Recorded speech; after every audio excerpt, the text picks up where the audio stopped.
No último vídeo, nós abordamos sobre a insulina humana recombinante, que ela foi desenvolvida em outubro de 1982, sendo dessa forma o primeiro produto da biotecnologia moderna.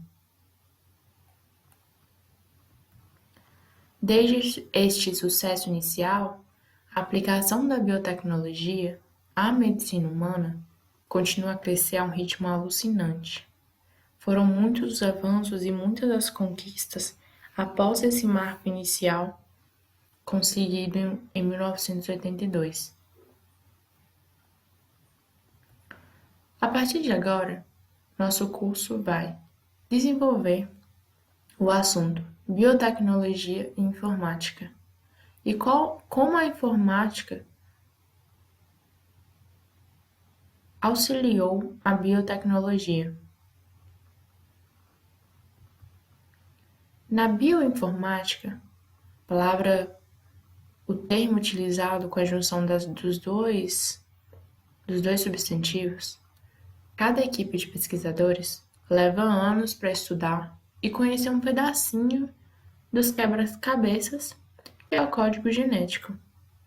Essas informações colhidas em diversos centros científicos espalhados por todo o mundo são armazenadas em bancos de dados específicos, como, por exemplo, o World Bank Schistosome Genome Network. Ou seja, cada laboratório ele estuda o genoma específico, aquele código genético, e as informações alcançadas, elas são compartilhadas entre esses laboratórios.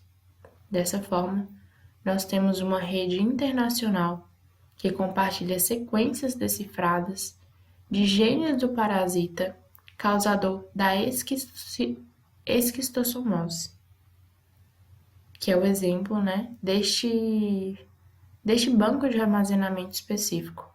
Mas existem bancos de armazenamento dos mais variados padrões e objetivos. Esses bancos, essa rede internacional, conta com instituições colaboradoras no Brasil, nos Estados Unidos, na Inglaterra e no Egito. Numa área tão especializada como essa, em que o mapeamento de milhares de sequências é feito para ser usado em outras pesquisas, é de se esperar uma certa dificuldade em visualizar a aplicação final dos resultados. Isso é, para que serve juntar as peças?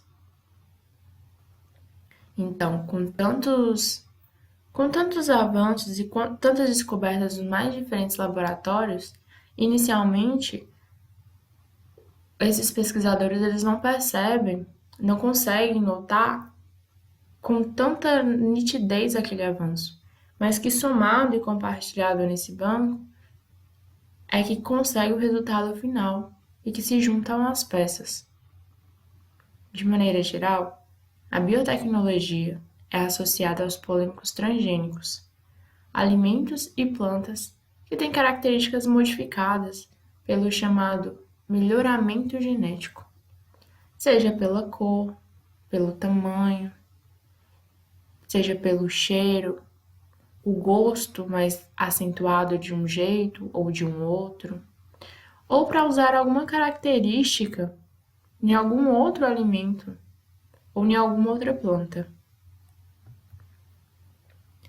A alteração artificial de características de plantas e animais pela biotecnologia aplicada leva vantagem sobre a transferência de genes de um organismo para outro, através da reprodução sexual, pois esse longo processo natural promove uma combinação aleatória e, portanto, não é preciso e nem previsível, além de limitar o intercâmbio de características a indivíduos da mesma espécie.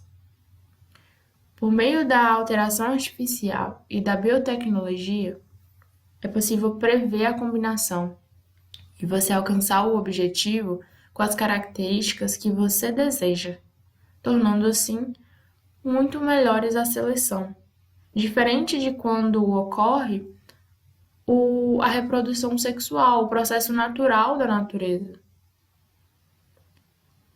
É fato que a transferência para a indústria dos avanços da engenharia genética, na técnica que permite introduzir em outro organismo o material genético, DNA, é determinante para a síntese proteica de interesse, tem um pezinho nas necessidades do mercado.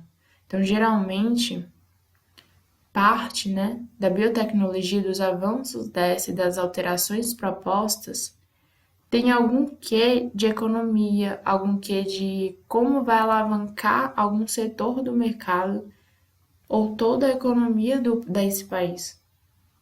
Como é, por exemplo, o caso de monoculturas, como é, por exemplo, o caso da soja e dos fertilizantes utilizados, das características modificadas para alcançar uma maior produção.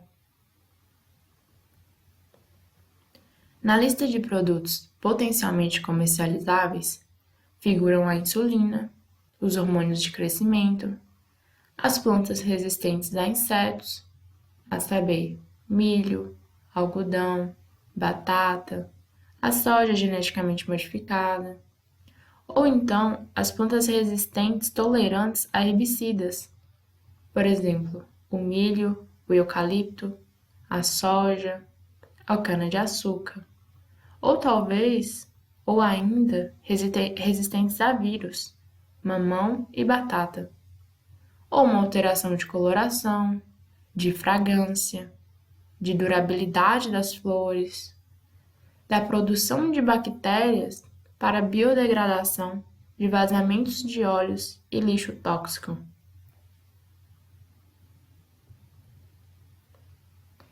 A partir de agora, nos dedicaremos nesse curso a estudar as aplicações e tendências da biotecnologia atual.